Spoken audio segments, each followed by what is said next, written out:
Fala pessoal, tá no ar mais um episódio do podcast Contra o Outlaw, melhor podcast de direito digital, segundo o casal Virginia e Vini Júnior, que devem estar acompanhando o podcast. Obviamente. Esperamos que sim, talvez Não estão, não. mas deveriam. Deveriam, né? Para saber sobre reputação digital Estão e muito outros preocupados. Estão assuntos muito preocupados. periféricos, né? Conosco hoje aqui as professoras Raíssa Pavon, Lu Fatim, eu, Rafael Chaia, para a gente discutir um pouquinho. A gente gosta de fazer isso, né? Porque a gente fica preocupado com o que anda saindo aí do legislativo quando o assunto é direito informático.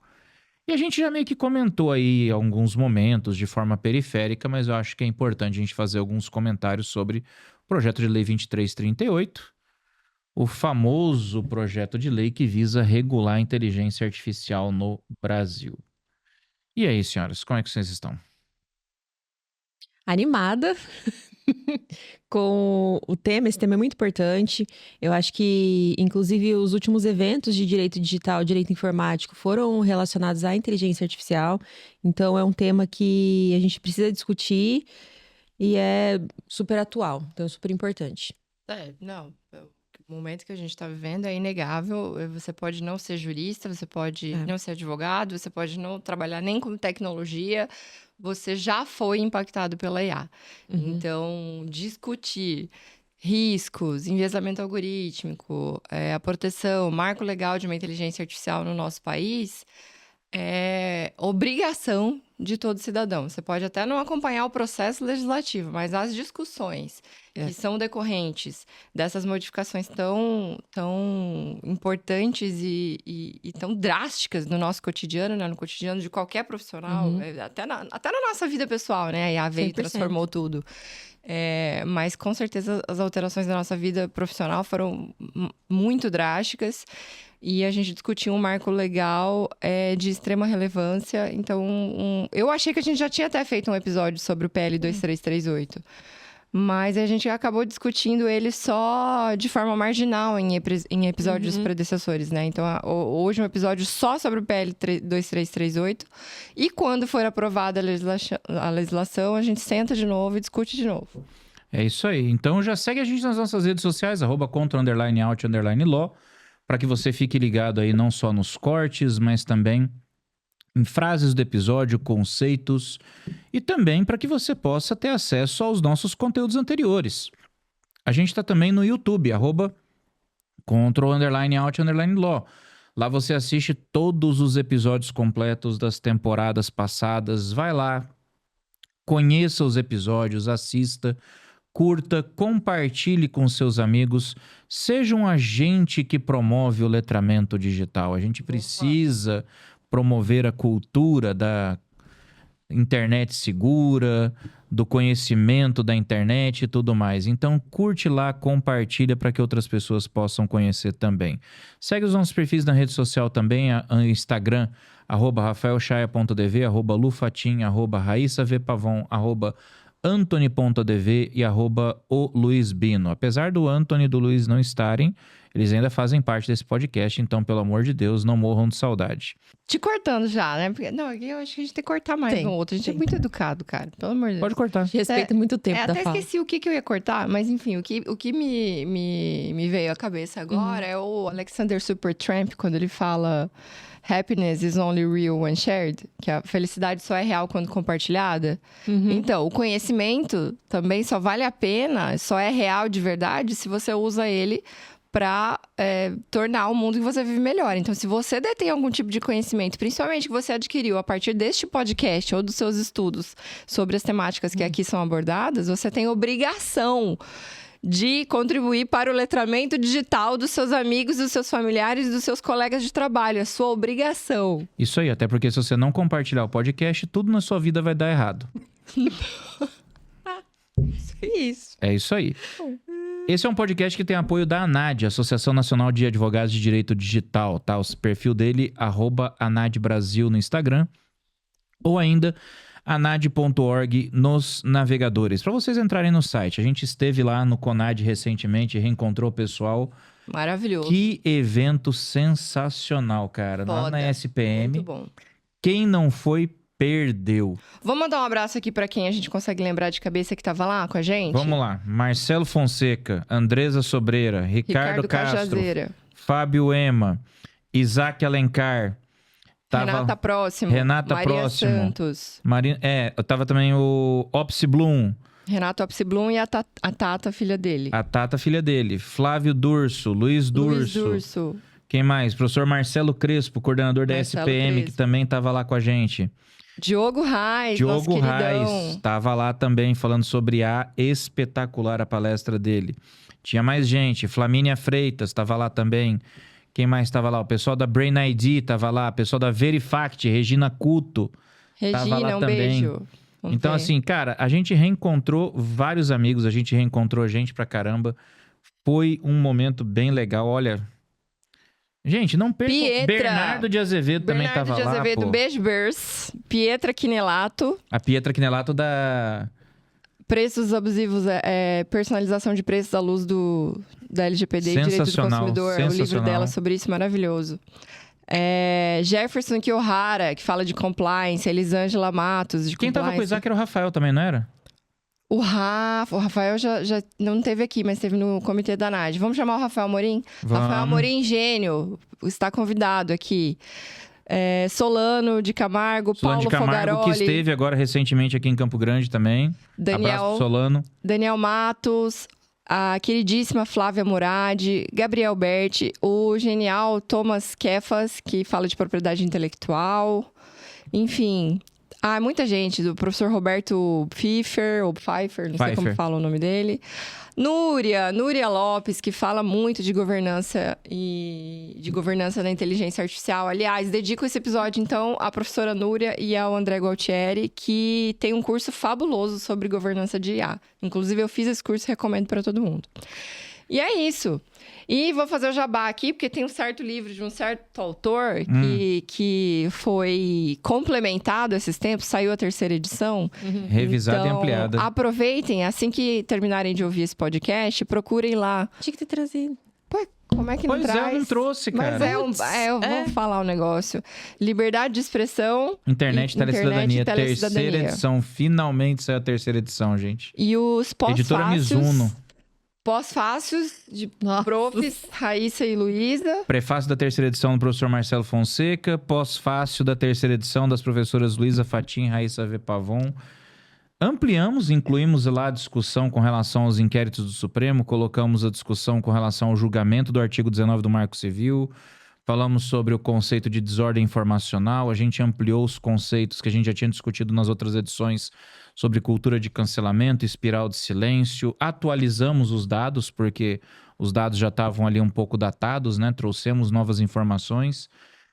E a editora Mizuno fez um trabalho, assim, impecável na formatação do livro. A obra ficou linda. Em breve a gente vai fazer o lançamento aqui em Campo Grande. E detalhe, tá? Acabou de sair o ECA Digital e já foi abordado nessa obra. Exatamente. Eu quero Verdade. porcentagem nesse livro, porque eu sou propagandista. Ele não traz o livro pra fazer propaganda. marketing.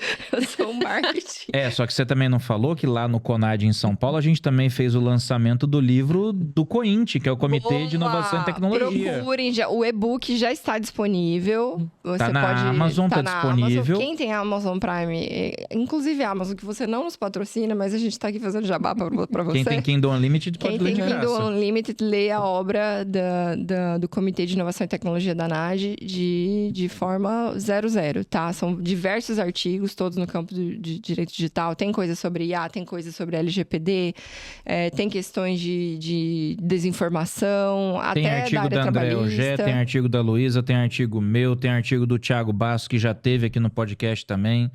Tem artigo do Marcelo Fonseca, que já veio aqui também.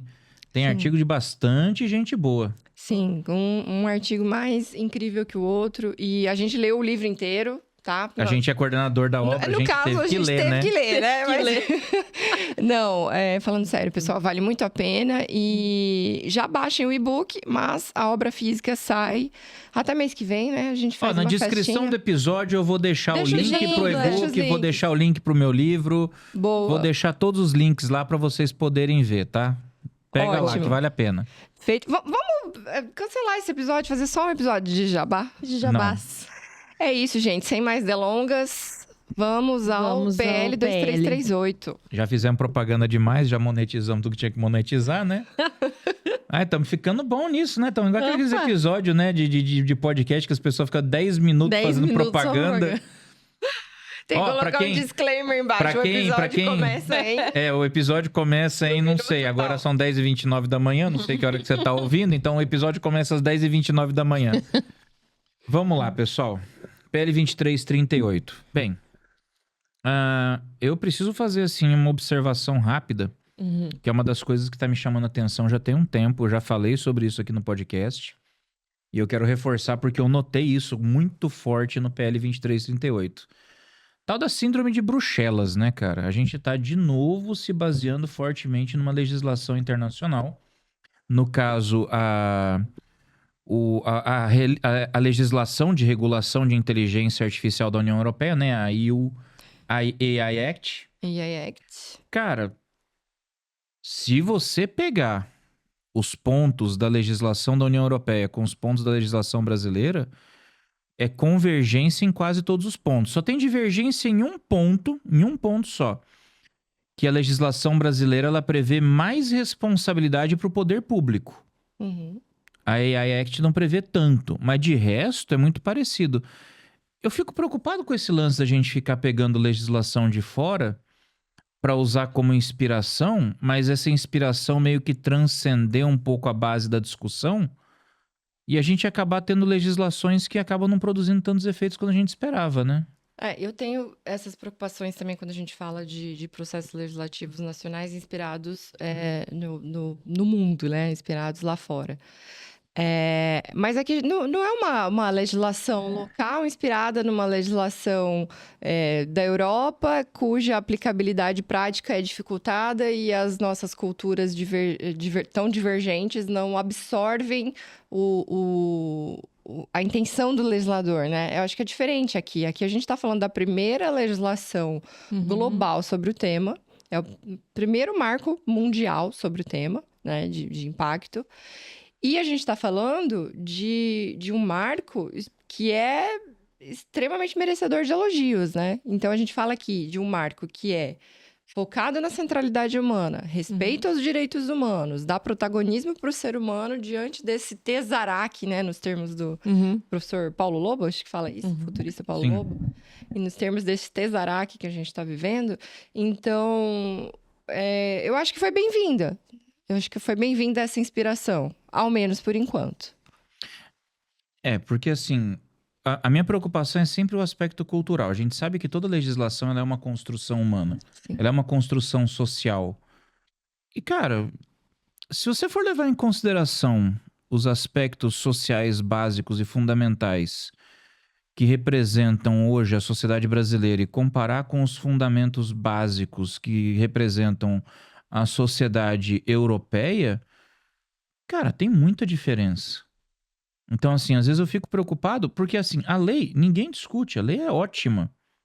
Mas a questão é, vai alcançar os objetivos considerando as características culturais, sociais, econômicas, etc., do brasileiro médio? Essa é a minha preocupação. Porque a gente vê, por exemplo, a nossa LGPD foi fortemente baseada na GDPR. O ECA Digital foi fortemente baseado na legislação voltada para conteúdos infantis da União Europeia.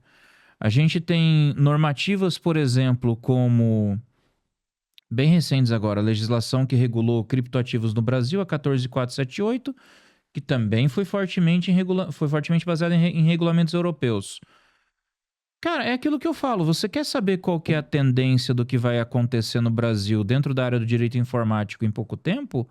Você só tem que acompanhar os movimentos do que está rolando na União Europeia. E aí eu acho que, assim, eu não vejo problema de você consultar as iniciativas que funcionam para buscar inspiração. Só que quando eu fui ver os pontos de convergência, cara, eu até montei uma tabela aqui para poder estudar melhor. Cara, é tudo muito igual, é tudo muito, muito, muito parecido. Por exemplo, a abordagem principal do PL 2338, ele é baseado em risco. Da lei europeia, baseado em risco.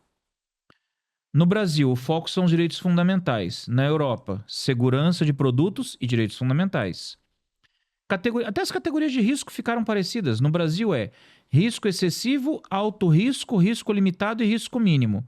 União Europeia é risco inaceitável, alto risco, risco limitado e risco mínimo.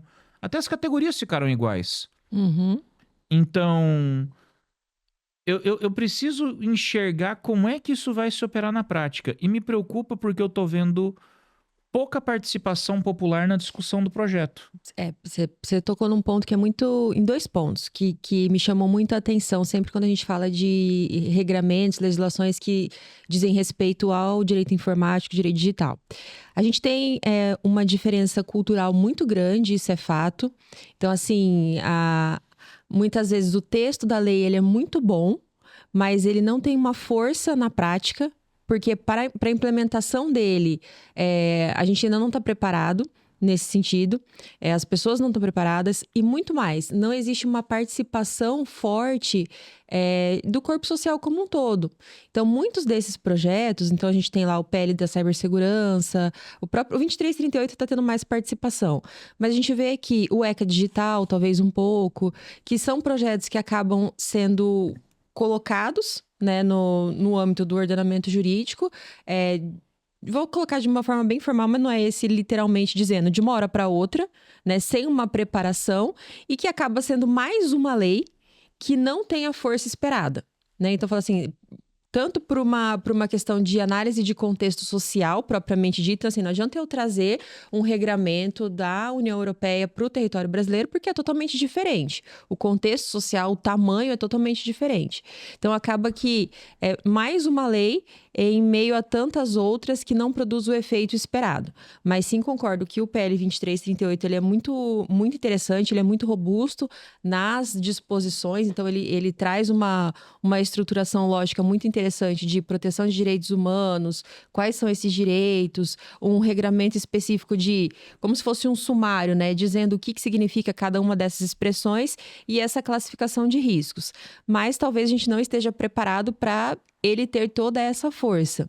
Mas também existe também eu penso que é preciso que se tenha um marco legal para que se dê início a uma estruturação. Pelo menos um pontapé, né? Um pontapé, não tem como ficar desregulado, né? Então a gente precisa. E pensar esses 2 pontos eu acho muito interessante. Será que realmente foi pensado com base no nosso contexto social e com aquilo que a gente tem capacidade de instrumentalizar na prática? Ou será que vai ser um marco legal de uso de inteligência artificial para vir tantas outras regulações sobre inteligência artificial para regulamentar algo que ficou muito teórico e desconexo do contexto? E é isso aí, entra numa questão que eu acho bem interessante, que a gente até discutiu quando a gente estava fazendo mestrado, que são as formas de regulação. A gente fez mestrado? Fizemos. Somos mestres. Fizemos. Iodas. Aí vem o CEO do Instagram falar que não tá ouvindo. Tá ouvindo, Tá sim. ouvindo. Continuando. Quando a gente fez o mestrado, a gente discutiu as formas de regulação. E aí tem 3 formas básicas de regulação, né? Você tem a autorregulação plena, você tem a regulação plena do Estado e você tem a autorregulação regulada.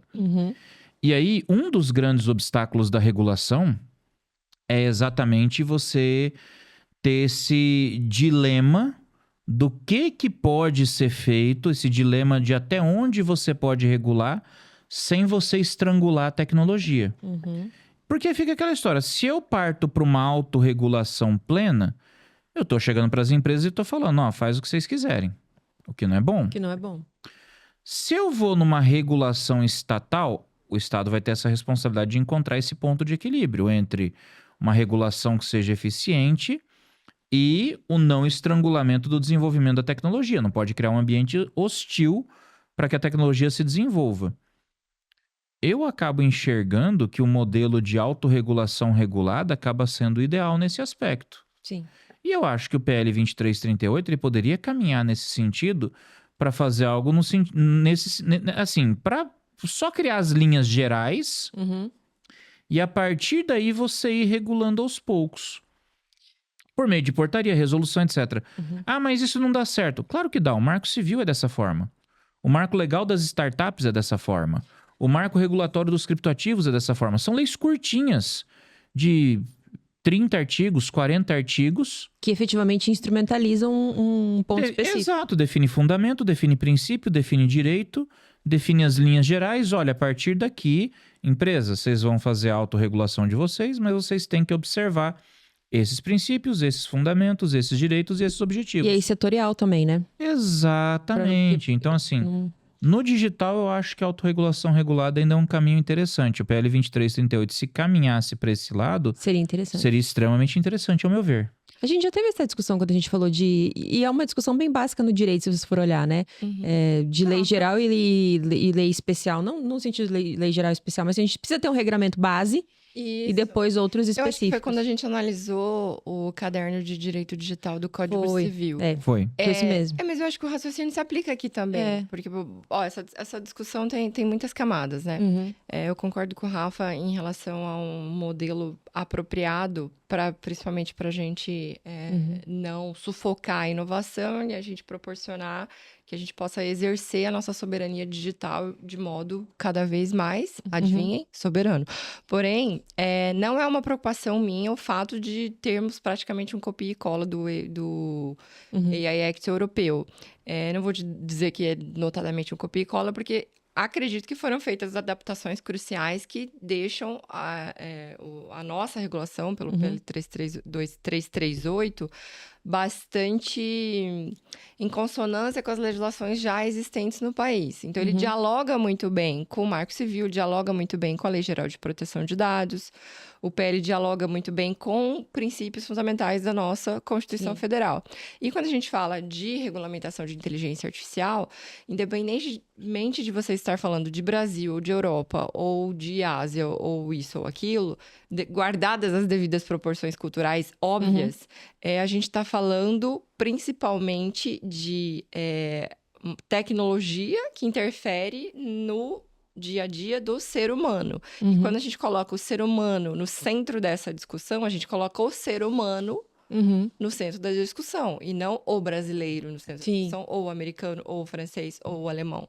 Então, por isso que, para mim, é bem-vinda essa inspiração no modelo europeu, mas claro que a gente jamais pode descartar, inclusive intempéries ou dificuldades que a gente vai ter em relação à adequação, adaptabilidade com as nossas legislações locais ou até mesmo com as nossas práticas comerciais, que são eminentemente do cenário brasileiro, mas isso a gente vai ver no meio do caminho, né? Assim, primeiro a gente pula, no meio do caminho a gente desenvolve uma asa e sai voando, né? Meio que assim. Então, os pontos bases, os fundamentos, o arcabouço estão ali bem desenhados.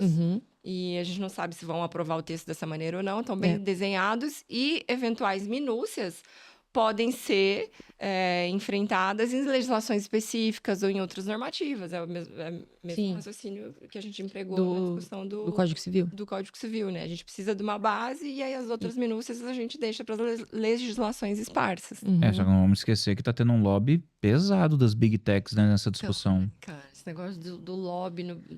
Assim, e o modo como o lobby funciona no Brasil, né? E a diferença entre o lobby brasileiro e o lobby americano, por exemplo. Isso é algo que eu acho que as pessoas não querem enfrentar, né? Não. Eu acho que, assim, o lobby, ele faz parte do processo, né? Não tem um lado completamente ruim. Só que o que precisa ser pensado e colocado na mesa é exatamente o que a Luísa falou. A centralidade é o ser humano, é o indivíduo, né? Não é o negócio propriamente dito, né? Então, precisa ter sempre esse foco. Então, é o ser humano que é, no final das contas, o que mais vai ser impactado com um regramento e com a inteligência artificial mesmo, né? Com o uso de sistemas. Mas a gente volta num ponto, quando a gente tem a centralidade é a proteção do ser humano, no final das contas é o indivíduo que é sempre a principal parte quando a gente trata de direito digital, e a gente volta especificamente sempre na importância do letramento digital. né? Então, muitos regramentos existem, mas as pessoas nem sabem, nem querem saber, estão usando sistemas e tá super legal, tá dando super resultado. Então, é isso, eu vou continuar usando, encomendando de desenvolvedores, sem uma preocupação ética, minimamente, assim, falando, sem qualquer preocupação. E não digo de grandes empresas, né? Porque as grandes empresas se preocupam, né? Elas estão por dentro do que está acontecendo. Tem o setor de compliance. Antes de comprar uma ferramenta, vai lá e estuda sobre governança. Quer dizer, essa ferramenta que eu estou pedindo, o desenvolvedor vai te entregar, porque ele quer resolver o seu problema. Só que nem sempre o desenvolvedor tem a mesma preocupação ética que nós juristas temos.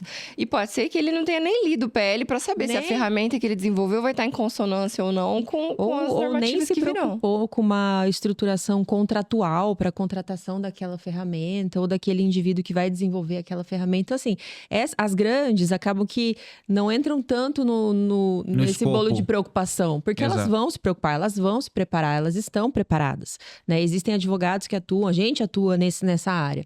O problema é o pequeno, o problema é o indivíduo propriamente dito, que se utiliza dessas ferramentas ou que é impactado por ela, por exemplo, no mercado de trabalho, que a gente estava falando recentemente, ou então na vida pessoal mesmo, com o uso de redes sociais, fake news. Então, esse que é o grande ponto, mas esse indivíduo, às vezes, ele não está tão preocupado com isso. Ou nem chegou a ele essa discussão. O grande problema, que eu acho que está também no de alto risco, nem sei se eu vou falar uma besteira aqui, mas a questão do armamento, né, a questão bélica, a questão da medicina e inteligência artificial. Então, esses Publicidade manipulativa. Publicidade manipulativa. Assim. São tantos pontos que, às vezes, o grande, as pessoas ficam, grande, a empresa grande, as big tech, esses estão visíveis. O problema desses são visíveis e estão sendo discutidos. Tá todo mundo vendo. Digamos assim, todo mundo que tá discutindo agora. E aquele que, de fato, vai ser impactado, às vezes nem tá sabendo dessa discussão. O que a Raíssa trouxe é muito pertinente. Porque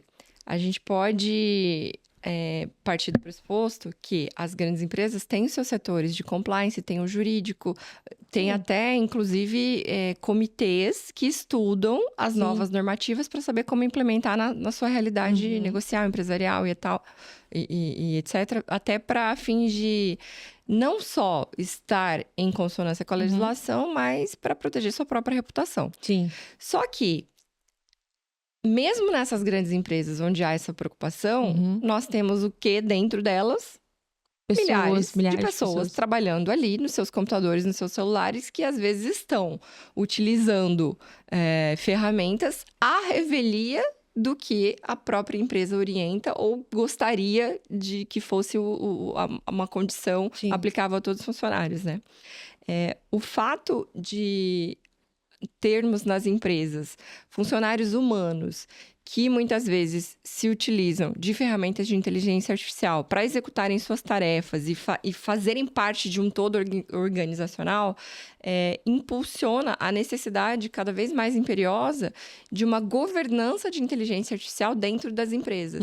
Então, assim como houve aquela grande movimentação pós-2018 e que empurrou determinadas empresas a contratarem projetos de adequação à Lei Geral de Proteção de Dados e a terem suas políticas de privacidade e proteção de dados, agora nós temos um movimento cogente de impulsionar essas mesmas empresas, que sejam elas grandes ou pequenas, e mesmo escritórios de advocacia, tá? Com certeza. A pensarem a governança de inteligência artificial. Porque quando as ferramentas explodem, e aí as pessoas comuns aprendem que elas podem dialogar com a inteligência artificial em linguagem natural, humana, ou seja, você não precisa saber programação para você usar aquilo lá. E elas começam a usar repetidamente em suas vidas pessoais para fazer consultas médicas, usam a IA como psicólogo, ou usam a IA como adjuvante, como estagiário, para auxiliarem na execução dos seus trabalhos, ou usam para substituir os próprios humanos na execução dos seus trabalhos. As pessoas estão ali esbaforidas e correndo porque não querem ficar de fora desse boom.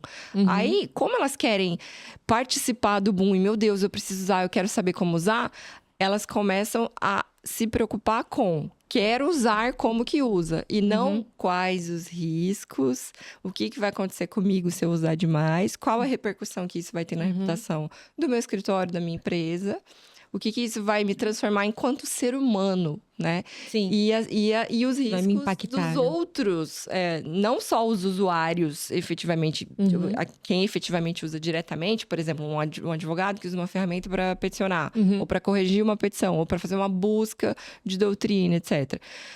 E o outro lá na ponta impactado, que aí nesse exemplo seria o cliente. E aí, vamos supor, uma coisa você pensar o uso da IA como melhorar o seu sistema de atendimento ao cliente dentro da sua empresa. Mas tá, e lá na ponta o cliente, ou lá na ponta o consumidor, ou lá na ponta o paciente que vai ser diagnosticado pela ferramenta de IA que você, médico, está utilizando, né? Então, governança, a gente tem que pensar em governança. E o PL traz, né? Especificamente, Código de Boas Práticas e de Governança. Isso é pensado, isso veio também na LGPD, e eu acho que com certeza, isso se relaciona muito quando a gente trata IA e proteção de dados, é algo que não se separa.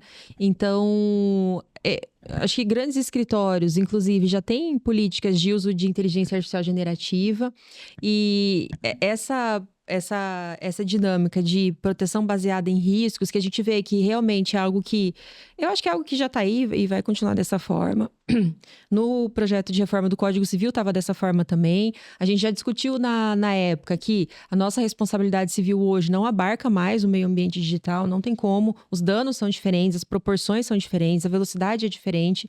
Então, e existem coisas que fogem do controle. Então, por exemplo, eu posso ter uma super preocupação com responsabilidade no uso de inteligência artificial, uso ético, ter uma responsabilidade dentro da empresa de fazer essa governança, entender, ainda que de forma antecipada. Poxa, o PL ainda está em tramitação, mas eu estou sabendo aqui o que está acontecendo, eu posso já tomar medidas preventivas na minha empresa. Até para não perder dinheiro, pô. Pra não perder muito cliente. 100%. Você sabe que eu entrei na área do digital assim, né? Além da influência do Rafa, que é meu amigo há décadas, não vou dizer quantas décadas para não entregar que ele é um idoso. 3. Mas, além da influência do Rafa, algo que sedimentou a minha entrada no direito digital foi um questionamento de um cliente sobre uma lei que estavam pensando em fazer, que estavam discutindo lá em Brasília. Que lei era essa? LGPD.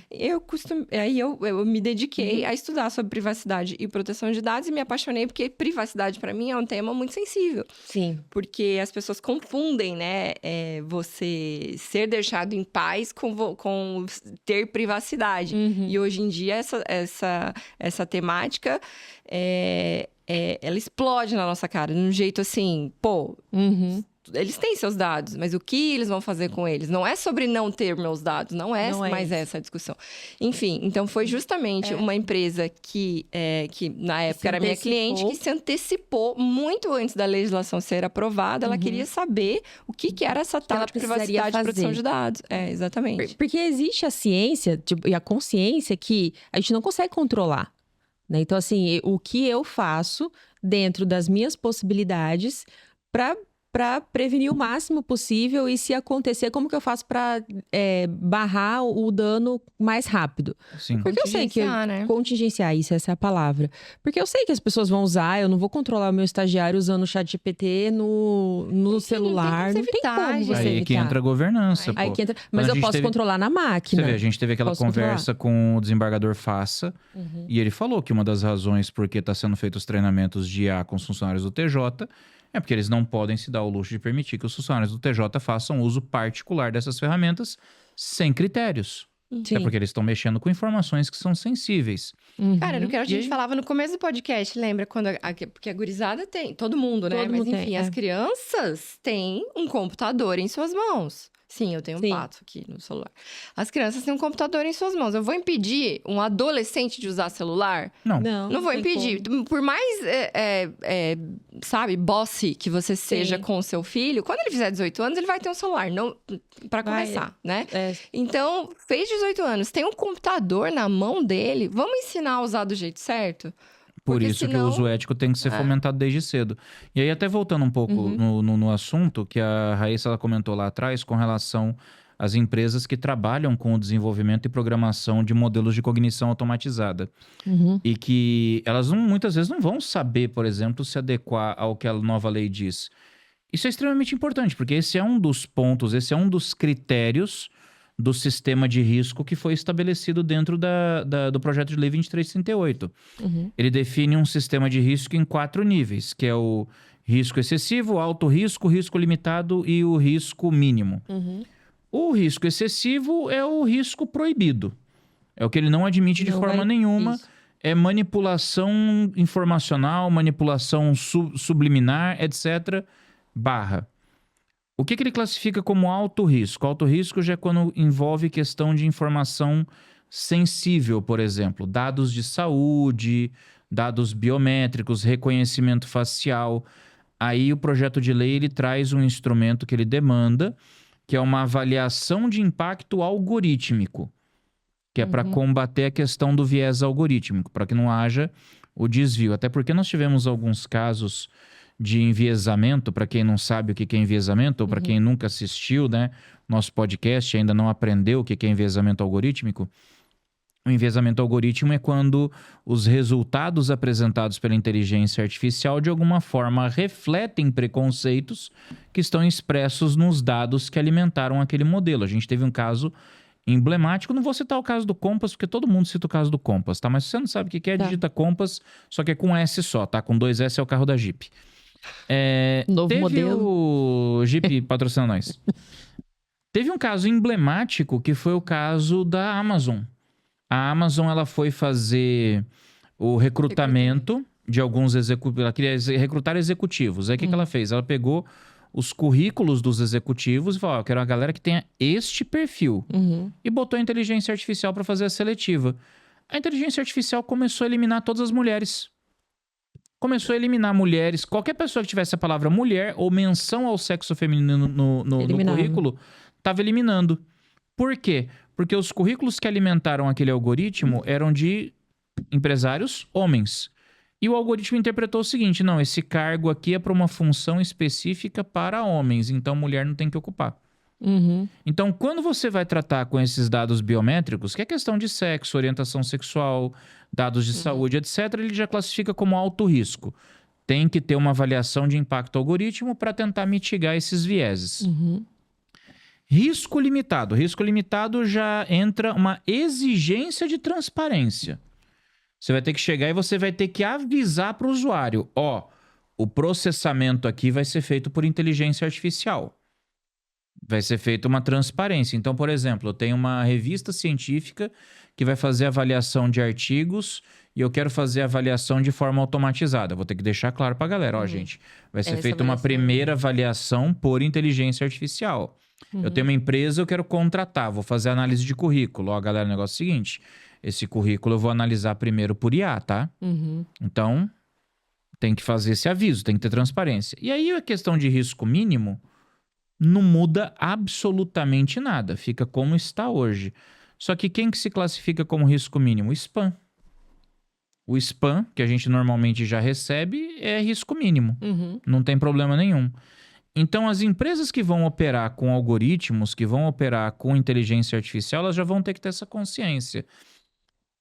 Onde é que o meu serviço vai se enquadrar nesse sistema de risco, nessa pirâmide regulatória do PL 2338? Porque, de repente, eu vou ter que fazer o aviso, vou ter que fazer o disclaimer, estamos usando IA, porque eu posso cair na classificação de risco limitado. Isso já vinha, por exemplo, na advocacia, o Conselho Federal já tinha a recomendação de uso de IA generativa na advocacia, dizendo que tinha que ser avisado. Então, exatamente, já cai ali no risco, já cai no risco limitado, entendeu? Sim. Até para quem é do meio, observar a resolução do Conselho Federal e a resolução do CNJ sobre o uso de IA no meio, tanto pelo judiciário quanto pelos advogados, pelos serventuários da justiça, é condição sine qua non. Só vou dar um passinho para trás, Rafa, para a gente deixar claro para o pessoal sobre o enviesamento algorítmico, né? Não é que o algoritmo é enviesado, pessoal. A gente até fala de viés algorítmico como um nome marqueteiro, igual o nome inteligência artificial, é um nome marqueteiro, igual o nome direito digital. Não é o adequado, mais adequado é direito informático. Mas esses nomes são mais palatáveis para as pessoas e eu não ligo que a gente use nomes a priori, tecnicamente equivocados, mas que pelo menos tragam as pessoas para discussão. E aí, quando elas se debruçarem de fato sobre o tema e mergulharem naquilo, elas vão poder entender a técnica por trás daquilo. É como o Marcelo comentou no Conad, né? Que a Lucina não é algoritmo, é quem tá usando a inteligência artificial. Exatamente. Mas é verdade. Vamos voltar para esse ponto daqui a pouco. Vamos. Sobre a questão do enviesamento algorítmico. O algoritmo, o que ele faz é superlativizar o que acontece no mundo real. Porque é uma escala de modo exponencial. Então, se nós somos naturalmente preconceituosos, se nós naturalmente enxergamos as coisas com vieses, se é natural que ao fazer determinados recrutamentos, por exemplo, de emprego, nós tenhamos, por vezes, um viés aplicado, se é natural que nós não consigamos, por vezes, sermos imparciais, porque não somos neutros, então, né, a neutralidade é diferente de imparcialidade. Diferente de imparcialidade. Então, tudo isso é natural em íncito do ser humano. Se é natural em íncito do ser humano, isso vai estar embutido nos dados. E quem alimenta a IA são, na verdade, esses dados. Então, quando a gente fala de um Big Data, apoiado ali em toda aquela gama de dados decorrente de uso de X, Y, Z, de informações trazidas da experiência humana, é evidente que vai trazer junto esses vieses. E aí, o que o algoritmo faz? Ele pega isso aqui e lança um holofote sobre isso. Então, por isso que é perigoso e por isso que a gente tem que falar sobre isso. Porque nunca vai deixar de existir, porque, infelizmente, nós não vamos deixar de ser preconceituosos. Faz parte da nossa natureza, até como muitas vezes um instinto de proteção. Então, o que a gente tem que fazer? Tomar medidas acautelatórias para isso ocorrer com a mínima ocorrência possível, né? Para isso ocorrer de modo marginal e não como regra. E caso ocorra, que a gente tenha medidas para a gente poder endereçar essa situação. Que medidas? É questão de accountability, explicabilidade, transparência e algo que o PL... Tudo isso o PL traz, tá? Como princípio. E que, aliás, é decorrente, inclusive, de direitos fundamentais que a gente... Tá na nossa Carta Magna. Eu quero aproveitar esse gancho que você deixou para largar uma provocação. O PL ele traz lá uma gama de direitos dos cidadãos. E ele foca exatamente em explicabilidade, como sendo um desses direitos. Ele fala de proteção contra a discriminação, que é o que você está comentando. Só que ele também fala o seguinte, que é direito do cidadão à revisão humana das decisões automatizadas. A LGPD já não fala isso? Precisava colocar? Pecaram pelo excesso ou sobrou? O que vocês acham? Era necessário colocar. Era necessário e se necessário, esmiuçar, porque, por vezes... Aprofundar além do que a LGPD fala. O óbvio precisa ser dito no nosso cotidiano. Imagina quando a gente está falando de algo tão sério assim. Então, para não deixar nenhuma brecha, no seguinte sentido, você vai ter decisões automatizadas, essas decisões automatizadas vão interferir na esfera do direito fundamental do cidadão, ele tem direito a uma revisão humana, porque senão, daqui a pouco, todas as decisões que dizem respeito à minha esfera pessoal vão ser tomadas por uma máquina e tá tudo bem? Não tá tudo bem. Não.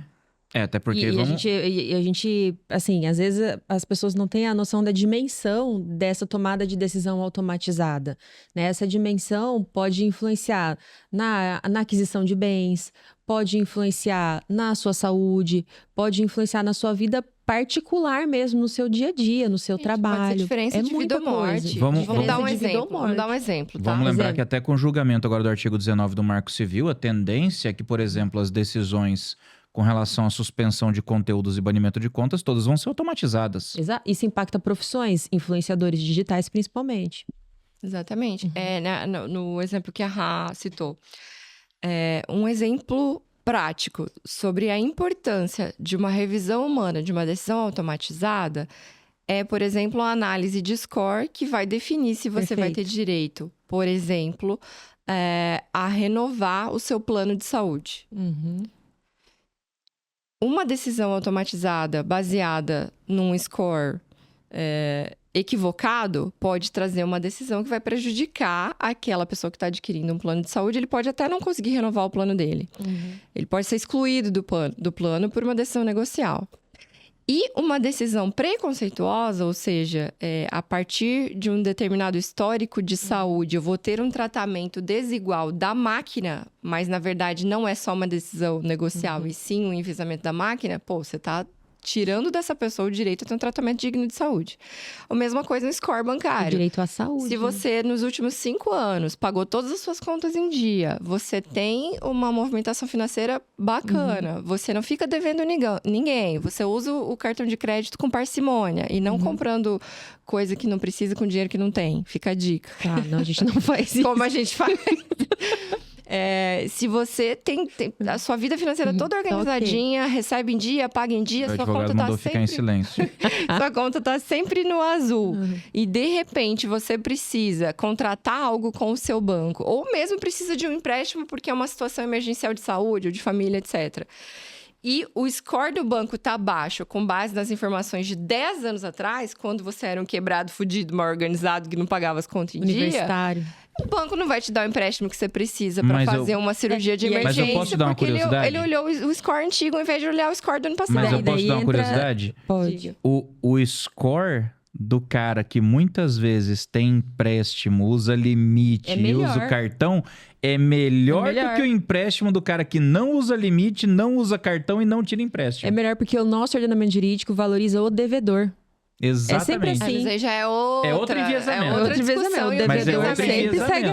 ganhando. Então, quando É outro você enviesamento. deve, É mais porque a benefício. questão é, se o cara tiver o empréstimo negado e ele precisa, e o score dele é bonitinho, ele tem que saber por quê. E neste exemplo que eu tô dando, o score tava errado porque estava com base em um dado muito antigo, um dado desatualizado ou até mesmo um dado errado. Agora, se ele fosse baseado em dados do ano passado, o score seria alto. Seria Então, alto. é uma questão de erro de decisão. E aí entra também a LGPD, quando fala que os nossos dados eles precisam ser atualizados. A gente tem direito de atualizar os nossos dados. E direito de saber quais dados estão lá. Sim. E é justamente aí que vai... Por que você quer saber quais dados que seu banco tem? Poxa, Porque faz se super você diferença. não souber quais dados, como que você vai saber se está certo ou Aí- errado? Sabe um exemplo simples, só antes de você falar, como essa questão de atualização e de correção dos dados, ela é muito, muito próxima. Por exemplo, se o seu nome está errado, por exemplo, ou o nome da sua mãe está errado em alguma base. Gente, isso dá uma dor de cabeça quando você vai precisar Nossa, fazer eu alguma tive, coisa eu tive no problema, Gov. eu tive problema para isso No na Gov. Caixa Econômica.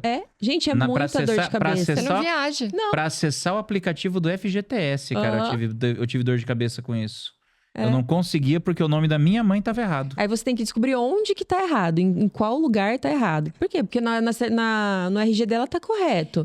No outro tá correto. Vamos ver, quem que cadastrou errado esse nome? Às vezes não tá errado, às vezes tá desatualizado. Por exemplo, eu tive problema para tirar o passaporte do meu filho mais velho, porque no meu passaporte o nome da minha mãe estava Aí. sem o sobrenome do meu pai. Então, assim, errado não tava, mas estava incompleto. Ou Tava seja, desatualizado. São transtornos diários. Por isso que eu falo, é sempre a ponta que acaba sofrendo mais o impacto. Sim, exatamente. E aí vai Dia a explicar isso dia. pra senhorinha lá. Então, não, você teve o seu empréstimo negado. Ou então, um exemplo básico, prático, que a Cat O'Neill deu no livro maravilhoso dela, Algoritmos de Destruição Matemática. Em massa. Em massa. É matemática. É em massa. A tradução tá A errada. tradução Ah, tá tá, errada, tá. mas A o nome em tradução tá português errada. é algoritmo de As pessoas- destruição em Mas massa. o nome que a mulher Processo deu... editora. O nome que a mulher deu pro livro Vocês vão achar na Amazon algoritmo de destruição em massa. Gente, vai Então você massa. fala tradução tá Algorithms of Math Destruction. É que o meu livro é original, desculpa. Foi Ai, mal. desculpa. Desculpa, foi mal. Não, tem que ser. Pô, vamos traduzir o Tem que seu dar a livro. informação correta. Vamos traduzir o seu livro e falar de liberdade de expressão, internet e cidadania. .com. Se falar cidadania.com, tá bom. Não, se ao invés de cidadania falassem telecidadania, ou então falassem outro termo sem ser cidadania, você ia ficar puta. Cara, porque reclama é o pro nome que editor, você irmão. escolheu. Não tem nada a ver com isso. Enfim, ok. Tá. Fecha parênteses. Algorithms of Math Destruction, que foi equivocadamente traduzido como Algoritmos de Massa. destruição em massa. em massa. Ok. Mas só lendo o livro que vocês vão entender que é de destruição matemática, porque o ponto... E por isso que eu porque não é só o nome. Mudou o nome do livro. Não, você mudou o nome que era justamente o sentido do livro, que é ela dizer que você não pode alegar. É matemática, é a máquina. A matemática não erra, o algoritmo não erra. Essa decisão automatizada, matemática nossa... Eu achei que o nome... É o ponto que ela quis questionar. Eu achei que o nome é porque Math Destruction é um trocadilho com Mass Destruction. Não, é um trocadilho. Então, mas o ponto dela é porque impacta muita gente. Exato. O ponto dela é que a matemática é usada como subterfúgio para defender decisões como se elas não fossem passíveis de erro. E aí ela mostra que é passível. Dia a dia mesmo. Isso, ela mostra que são passíveis de erro. É porque o argumento é que o algoritmo ele faz uma análise matemática neutra. E não a culpa não é do algoritmo, a culpa caso. É do dado, né? E aí o povo fala, a culpa é do algoritmo. A culpa não, né? Na verdade, eles não jogam a culpa no algoritmo, eles presumem que o algoritmo não erra. E aí o que ela fez? Ela se emputeceu porque ela viu professores sendo mandados embora após 30, 40 anos de dedicação a uma escola de crianças, e todo mundo gostava das professoras, os pais gostavam, e a vida inteira elas tiveram boas avaliações. Quando as avaliações foram trocadas por avaliações algorítmicas, essas pessoas foram mandadas embora. E aí, ela foi atrás disso e disseram, né? Não, mas é uma máquina, é um sistema que foi criado, esse sistema faz avaliação, então não é passível de erro. Diferente das avaliações anteriores, que eram só feitas a partir de quem gosta do professor, porque ele é fofinho. Agora não. Desculpa que deram, né? Agora não. As avaliações são frias. É matemática. Ou você rende ou você não rende. É exato. E então você quer dizer que a avaliação matemática não erra? Aí ela foi atrás e descobriu que tanto erra que muito. Tinha muita coisa errada acontecendo no país dela, que era os Estados Unidos. E pessoas estavam sofrendo pelas decisões automatizadas ou decisões baseadas em algoritmos, sem saber que eram decisões totalmente injustas. E aí vem o PL e fala... princípios que orientam o uso da IA no Brasil são cruciais, tá? Não discriminação, justiça e equidade. E logo em seguida, transparência, explicabilidade e auditabilidade. Ou seja, justamente para impedir que as decisões caixa preta sejam tomadas de modo, né, que e não tomando e ninguém está sabendo. Não compreendem. Mas 2 pontos que eu queria trazer. Tem o livro que eu sempre falo lá, A Próxima Onda, né, que ele... Eu vou ter que ler esse livro. Esse livro é muito bom. Ele é muito bom. E ele diz o seguinte, que é justamente esse o ponto, que as tecnologias, a inteligência artificial, ela tem essa aparência que ela é muito correta. Que assim, não tem como estar errado aquilo que o ChatGPT está me mostrando. Vamos colocar no exemplo mais básico. Não tem como dar errado um negócio que está aumentando muito a minha operação aqui, me facilitando muita coisa. Então, ela traz essa perspectiva de, nossa, é muito correto, não tem como estar errado. Então, esse é um ponto e não é real. Tem como estar errado e tem como estar muito errado, muito embora está dando um resultado muito bom, né? E pode ser um resultado muito bom e estar muito errado com relação a direitos fundamentais.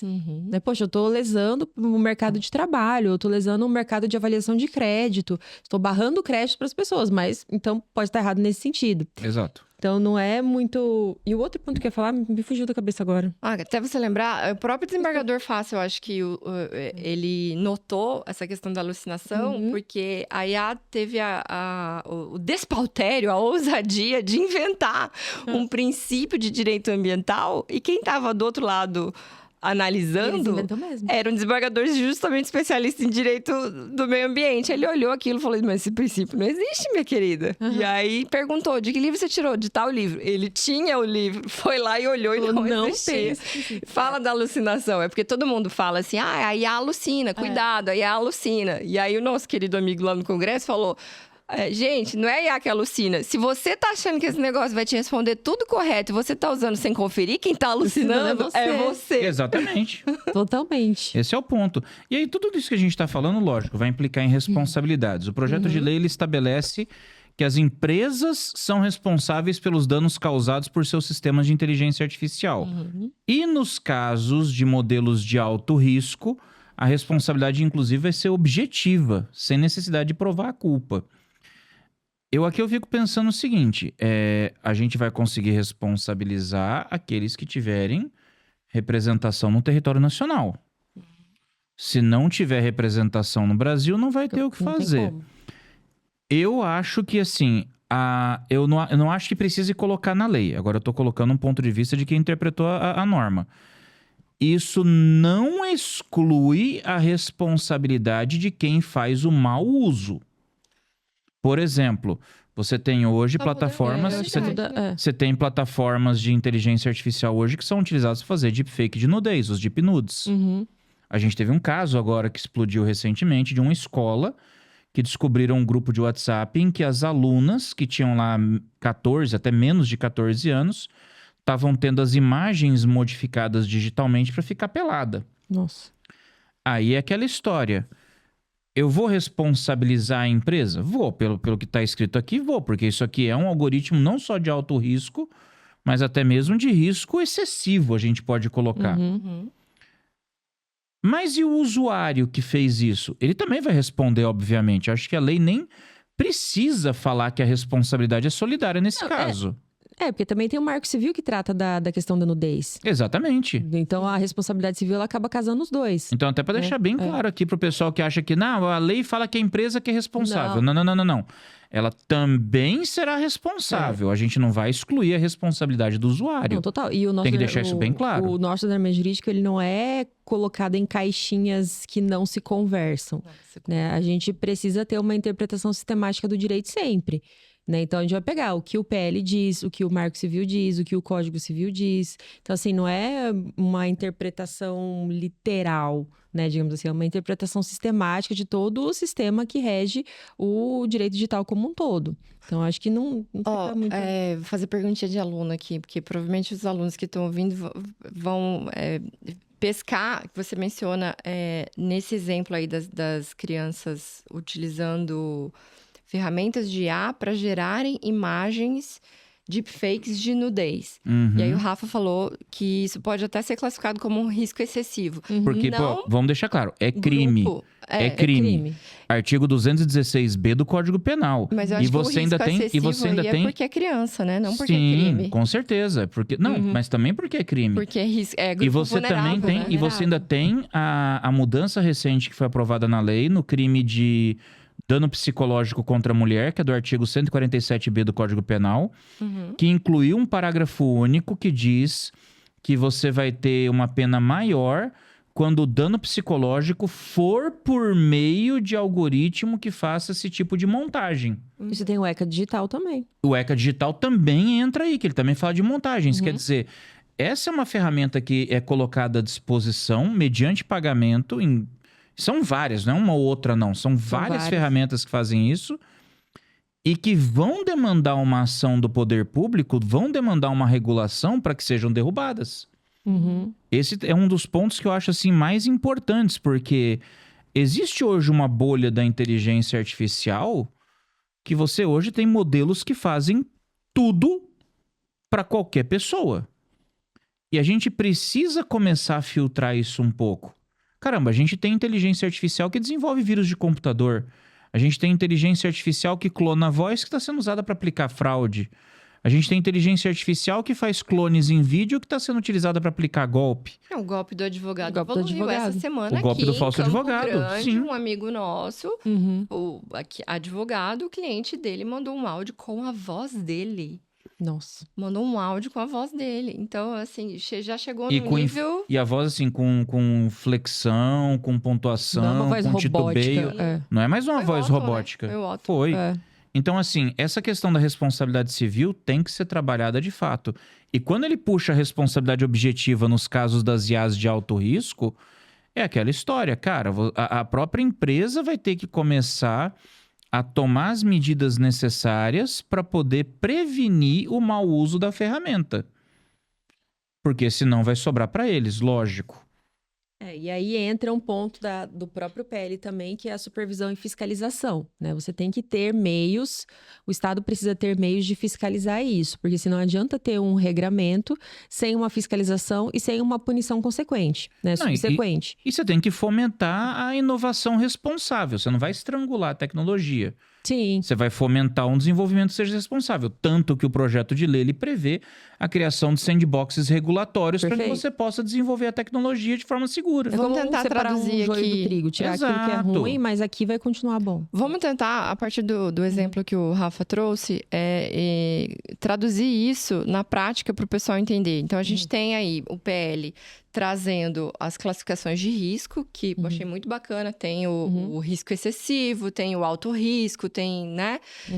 E a gente tem a responsabilidade objetiva, ou seja, a responsabilidade que é independente de culpa, a responsabilidade objetiva das plataformas pelas questões de risco excessivo. Alto risco também, né? Quando você fala de um risco menor, você não tem a responsabilidade objetiva, mas você tem a culpa presumida. Ou seja, isso significa que vai ter inversão do ônus da prova. Porque na prática, para o pessoal que não é do direito, o que funciona? Alguém comete um ato ilícito, alguém faz alguma cagada que o direito tem que se debruçar sobre ela, você tem que provar que essa pessoa teve culpa naquilo. Você tem que provar que ela causou aquele ato ilícito e a gente tem requisitos no direito, né? Então, assim, o dano, o nexo causal, etc. O que o PL está fazendo é trazer para os desenvolvedores, usuários, etc., mas principalmente para as big techs, é o seguinte: você está desenvolvendo uma ferramenta e você está usando algo que é de risco excessivo, ou seja, você está tratando de grupos vulneráveis, você está tratando de questões de segurança, você está tratando de alta manipulação, a sua responsabilidade é objetiva. Se der alguma merda, eu não vou ter que pesquisar sua culpa. Não só risco excessivo, alto risco também. Alto risco também. As duas primeiras categorias da pirâmide. Isso. E aí, não sendo de alto risco, a culpa é presumida. Não é objetiva, ou seja, um pouco mais light, mas é culpa presumida. Isso significa o quê? Inversão do ônus da prova. Porque, normalmente, no direito, a gente tem a distribuição do ônus da prova de acordo com as legislações aplicáveis à espécie. No caso de processo civil, quem alega a prova, e aí incumbe ao réu os fatos, o quê? Extintivos, modificativos, impeditivos do direito do autor. E aí, quem alega prova é a regra geral. Aqui a gente está falando de culpa presumida e inversão do ônus da prova. Ou seja, a favor da vítima. Isso significa que a vítima vai ter a favor dela toda a instrução probatória dentro do judiciário. A pessoa já começa ganhando. O score tá a favor dela, ela já tá 5-0. Então, para você reverter esse score, vai ser um pouco mais difícil. Eu tenho que comprovar que eu não fiz. Agora, vamos trazer para a prática. No exemplo do Rafa, por exemplo, para a gente não barrar a inovação, o que a gente nunca quer fazer é impedir, por exemplo, que as ferramentas, que os criadores, desenvolvedores, que o Vale do Silício deixe de criar ferramentas que possam fazer corpos humanos perfeitos. Porque hoje em dia a gente tem ferramentas que fazem vídeos de corpos humanos lindos, perfeitos. Só que eles não podem usar isso, permitir que façam corpos humanos lindos, perfeitos, pelados de crianças. Não dá. Exato. Então, eles têm que tomar cautelas. Ou seja, não posso barrar a inovação, não quero que eles deixem de inventar essas ferramentas. Mas se eles inventarem, eles têm que tomar as cautelas para não ser usados de modo errado. Até porque me explica qual que é a utilidade prática de um algoritmo que tira sua roupa. Zero. Cara, Mas tem zero. aplicabilidade. Se você Talvez na medicina. Não, tô pensando agora. Na Se você é medicina? estudante de medicina, aí você tá numa aula de atendimento ao paciente. E aí você tá estudando como endereçar o seu atendimento a um paciente de cirurgia plástica, porque vamos supor que é uma mulher que foi vítima de câncer de mama e ela quer fazer uma reconstrução de mama. Você quer mostrar como é que ela vai ficar? Você quer mostrar como ela vai ficar e como que você, sendo médico, pode atender ela dentro do seu consultório. Aí, a ferramenta de IA propicia pode que ser. você faça Mas o daí a gente também atendimento. a gente tem que sair um pouco do Bem corpo específico. humano perfeito, né? Então, não sei. Porque a gente tem a galera da medicina estudando em holograma. E aí, o holograma tem que ser Agora, perfeito. já que Você você sabe falou- o tamanho do coração. Se a sim, cicatriz dos for órgãos, aqui sim. ou ali, Você entendeu? acaba- Tem aplicabilidade prática tem, mas Já aí que você tem que tomar as cautelas. já que você falou dessa questão da avaliação de risco, deixa eu fazer uma crítica também, que talvez seja um dos pontos que eu mais critiquei no PL 2338 quando eu fiz o estudo preliminar. Que eles excluíram da categoria de alto risco os algoritmos de recomendação. Uhum. Os algoritmos de recomendação são aqueles algoritmos que são utilizados para recomendar conteúdos, etc. mas que a gente também sabe que são os algoritmos que são utilizados para manipulação informacional e modulação de comportamento. Uhum. Eu ia Então, responder assim, isso, mas meu advogado ligou e mandou ficar quieto. Não, mas a gente sabe que pô. A gente fez um Mandou um episódio WhatsApp. inteiro com o Marcelo sobre isso. É a máquina do caos do Max Fischer. Tá? É a máquina do caos do Max Fischer. É quando o algoritmo de recomendação de conteúdo ele é utilizado para Te moldar. te moldar e Literalmente. para amplificar polarizações, criação de bolhas, etc. Não havia proibição do uso desse algoritmo, mas assim, havia classificação dele como de alto risco, ou seja, para as empresas poderem usar, elas teriam que fazer uma avaliação de impacto algorítmico para evitar que houvesse qualquer enviesamento, para evitar que houvesse modulação, para evitar que houvesse manipulação. Não é problema a empresa me recomendar, por exemplo, um filme na Netflix baseado nos meus gostos. Não é problema o Spotify me recomendar uma música baseada no que eu ouço. Sim. Agora, o problema é uma rede social, por exemplo, como a Meta, começar a manipular os conteúdos das informações que aparecem no feed para poder influenciar em uma decisão como foi a do Brexit. Sim, como foi nas eleições. E aí, pessoal, um monte de gente que está estudando, que está participando, já falou que isso aqui foi um retrocesso grave. Foi. Isso foi um retrocesso grave. Isso aqui, com certeza, foi E do foi, lobby, né? e foi isso que eu falo, retirado. isso daí é interesse. E foi retirado por pressão das Big Techs. As Big Techs fizeram pressão dizendo que isso aumentaria exponencialmente os custos da operação, que inviabilizaria a operação, que eles precisam dos algoritmos de recomendação, só que assim, eles argumentaram sob a ótica do capitalismo de vigilância da Shoshana Zuboff. Só que no final das contas, a gente acaba lá na máquina do caos do Max Fischer. Sim. E Não, isso acabou sendo um bruto retrocesso. E a ótica da Zuboff já seria motivo suficiente pra gente Sim. impedir, né? É porque, assim, algoritmo de recomendação, você precisa ter o meio termo, digamos assim, entre aquilo que é o remédio e aquilo que é o veneno, entendeu? É isso. Eu acho que, de fato, faz parte da operação. A rede social funciona dessa forma, é algoritmo de recomendação. Até porque ela acaba tendo... Enfim, faz parte do negócio. Agora, você desvirtuar este uso que faz parte da operação para um negócio muito além de rede social, foi o caso do Brexit, foi o caso lá do Cambridge Analytica, enfim, aí você tem uma outra dinâmica. Só que assim, você retirar por completo com base no remédio e deixar de fora aquilo que é veneno é péssimo, entendeu? Mas não teve essa razoabilidade. E trazendo para perto, com base em acontecimentos recentes, para ficar bem fácil de visualizar, o algoritmo P do Felca. Uma coisa é, você é um empresário, você trabalha com vestuário infantil. É interessante que recomendem para o seu social media, para o seu gestor da sua rede social, etc., contas de crianças, contas que tenham crianças, porque aí você vai oferecer, vai entrar em contato, você vai, né, assim, para mobilizar O mercado pais, consumidor o mercado potencial. consumidor e Isso. tal. Ah, mas você tá vendo que o cara vai dizer, não é possível prever. Não. É possível. Você tá só sugerindo criança e de repente o cara só curte ou fica focado só em foto de criança de biquíni. Uhum. E aí, tudo da mesma idade. Não são todas. Vai dizer, não, tem uma loja que só vende roupa de menina de 4 anos. Vai entendeu? Tem que falar besteira nessas Eu horas. sei. Entende? Aí vai falar, não tem como. Como que você vai defender isso, cara? Não defende. tem. Outro ponto legal, quando a gente trata dessas do PL aqui. Essa relatório de impacto algorítmico é a mesma dinâmica do relatório de impacto de RIPD. privacidade e proteção de dados. Uhum.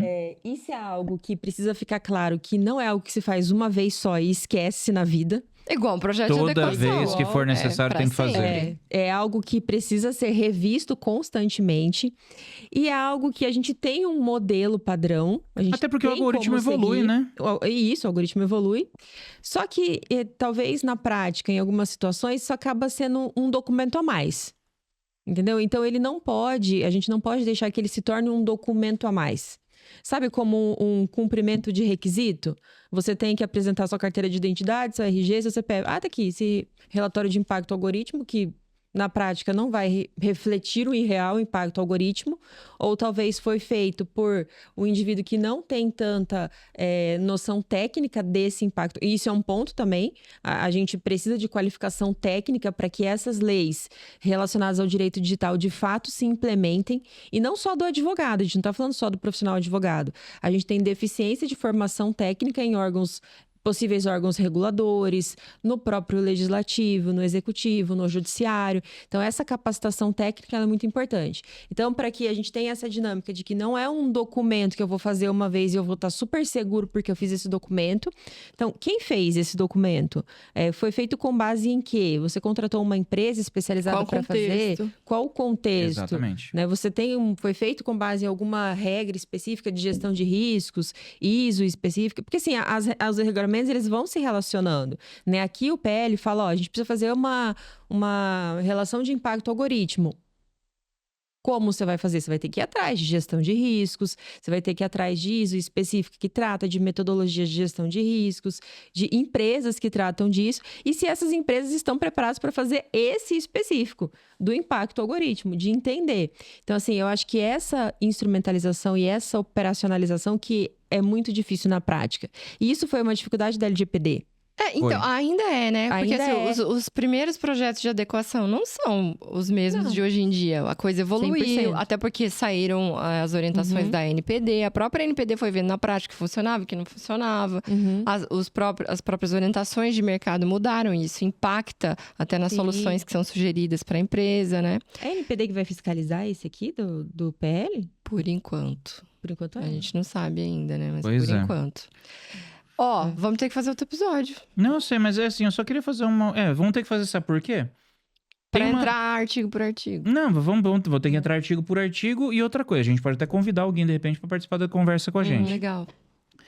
E, cara, ficou um impasse... Cara, a parte principal ficou um impasse com relação aos direitos autorais.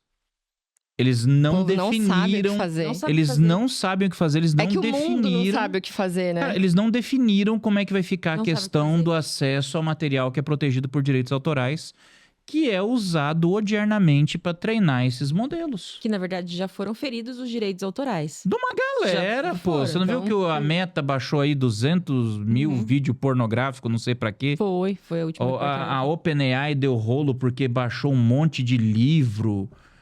O Claude processou a OpenAI também, porque disse que a OpenAI teria usado a base de dados do Claude, ou foi o contrário.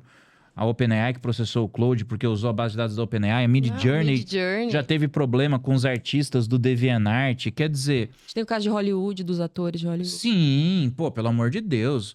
Uso indevido de voz de dubladores aqui no Brasil para fazer esses vídeos curtos no TikTok, no Instagram. Quer dizer...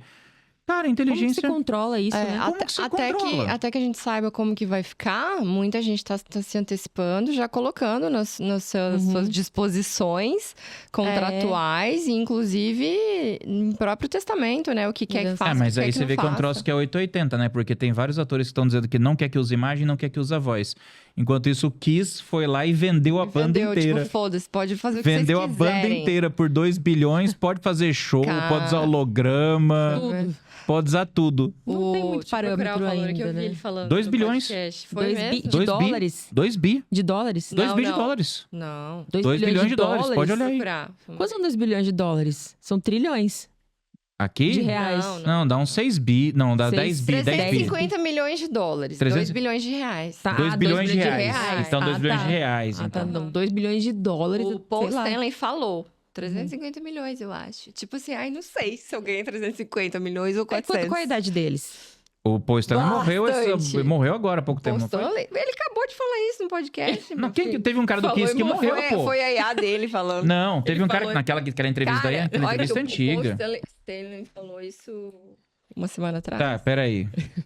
Kiss faleceu. Teve um cara que faleceu do Kiss, pô.